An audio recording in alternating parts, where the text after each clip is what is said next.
On n'a pas tous les jours 20 ans, alors pour l'occasion, le Scénic présente une 4e génération en totale rupture avec le modèle précédent. Alors voyons en quoi il évolue en mieux, mais aussi en moins bien. Alors, nous n'aurions jamais pensé pouvoir dire ça un jour, mais oui, le nouveau Scénic est beau. Entre la garde au sol rehaussée de 4 cm, la ceinture de caisse en vague, les porte-à-faux courts ou le toit biton sur les finitions hautes, le Scénic démode la quasi-totalité de ses concurrents. Et le clou du spectacle est à découvrir au niveau des roues, puisqu'elles pointent à 20 pouces de diamètre, et ce, quelle que soit la motorisation ou la finition choisie. Alors avec ces jolies roues de 20 pouces, on aurait pu craindre un confort dégradé, mais finalement non. Le Scénic absorbe plutôt bien les aspérités de la route, tout en maintenant bien ses mouvements de caisse en virage. Alors on ressent bien quelques petites secousses sur les aspérités à basse vitesse, mais honnêtement rien de rédhibitoire, d'autant que l'ancien Scénic n'était pas non plus un modèle de moelleux. En matière de modularité aussi, le nouveau Scénic évolue grandement puisque c'en est enfin fini des lourds sièges démontables, place à des sièges qui se rabattent bien à plat grâce à un plancher à 2 niveaux. Et en finition haute intense, on peut même jouer les papas magiciens grâce à cette commande qui rabat les sièges automatiquement, soit depuis le coffre, soit directement depuis l'écran tactile. Alors, aux places arrière, Renault a pensé à tout, avec des trappes de rangement sous le plancher, un grand tiroir coulissant au centre, 2 prises USB, un accoudoir central.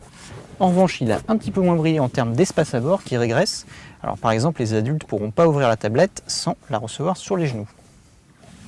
Du coup, si vous voyagez avec des grands ados, mieux vaudra passer au grand Scénic qui dégage plus d'espace aux jambes et qui est facturé 600 € de plus en 5 places et 1200 € de plus en 7 places.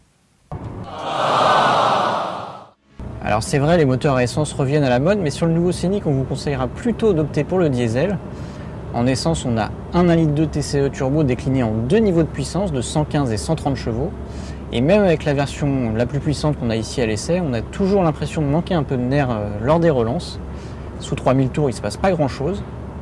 Alors, autre avantage du diesel, c'est de pouvoir disposer de la boîte EDC à double embrayage, alors que sur l'essence, il faudra attendre 2017 pour pouvoir en profiter. Le nouveau Scénic récupère la plateforme des Mégane, Talisman et Espace, ce qui veut dire qu'il partage pas mal d'équipements technologiques avec elle. On retrouve par exemple le grand écran tactile implanté verticalement, l'affichage tête haute ou encore le réglage des modes de conduite Multisense. En revanche, il est le seul à proposer aussi un freinage d'urgence automatique en ville, actif entre 7 et 60 km/h, ainsi qu'une aide active au maintien dans la voie. Alors tout ça c'est très bien, par contre le Scénic a oublié des équipements plus courants en série, comme la navigation GPS, puisqu'il faut passer au niveau business pour pouvoir en profiter, voire au niveau intense qui est la finition haut de gamme pour les particuliers.